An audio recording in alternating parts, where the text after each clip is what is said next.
How's it? Today is Saturday, December 17th. I am doing sumo deadlifts here, and then I'm going to do some bench presses, kind of falling in line with what Steve wants. Moving forward, to as far as strength goes, to push the strength, we're going to squat twice a week, do a pull day once a week. This is the pull day. Do some upper body as well. This is suffices the upper body for my bench press.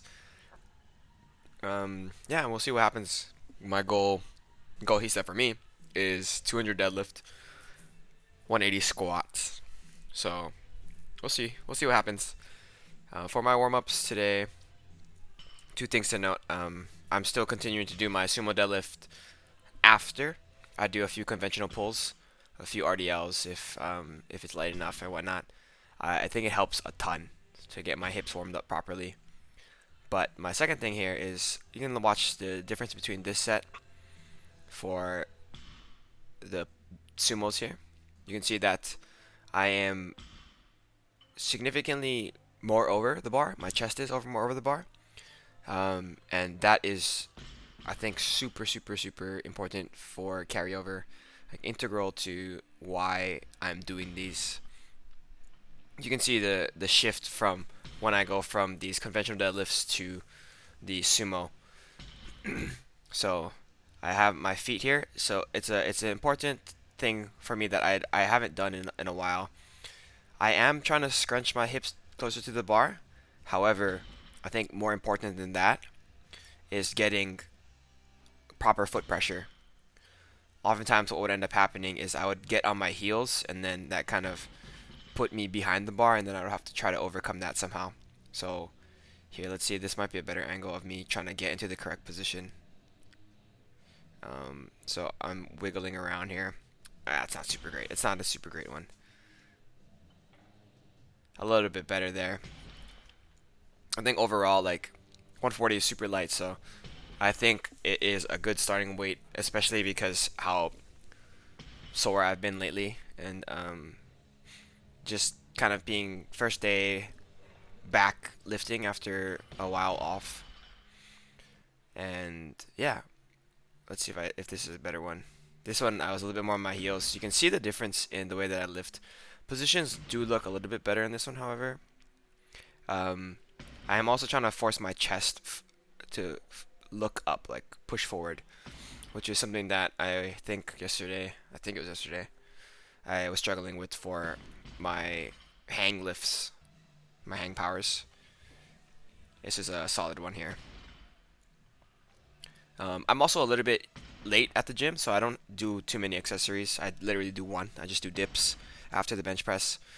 The reason why is because I did my final assignment for one of the classes I'm taking. It's technically my final class before applying to physical therapy school. So we'll see. We'll see. I'm very excited about that. I do need to take the GRE still, but I historically have been um, more than exceptional at standardized tests. So I am not super worried about that. I do have to study about it for sure. Um, yeah, this is my second to the last set here. This one I specifically tried to pack in my lats I before I started the pull, before I initiated the pull. And same thing on this last one as well. I think it, if I'm able to do it, I will be more rigid at the top, which I think might not be the best for deadlifting itself, but it does have more practical applications for like weightlifting stuff. So that is something that I'm working on.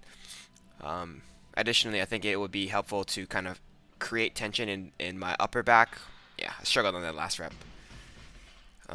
Create tension in the upper back, and then kind of hopefully carry that through to the lower back, to the mid back, lower back. Because sometimes what happens is I have a tight upper back, but then I'm not focusing too much on my core stability, and then my lower back does round a little bit. I think when you look at it, it's just like a relative round because I think it goes from an extended position to a more neutral position, but because my upper back is also extended, that like relationship between the upper back and the lower back looks like I'm a little bit more rounded than I should be. It's okay. After that, I moved into the bench press. I wasn't sure how much I would be able to do because I haven't done flat bench in a while, right? Last time I did it, I think, was 2 weeks ago, which was only for like a top set of three. And then before that must have been 3 or 4 months ago. So 185 was a safe bet. I think it was a good one. Um, my upper body feels a little bit noodly right now after work, and I mean, before work I felt really weird too, but it is what it is. A starting point is a starting point, and trying to build on from there. But yeah, that will be all for today. Thank you for watching. Shoots.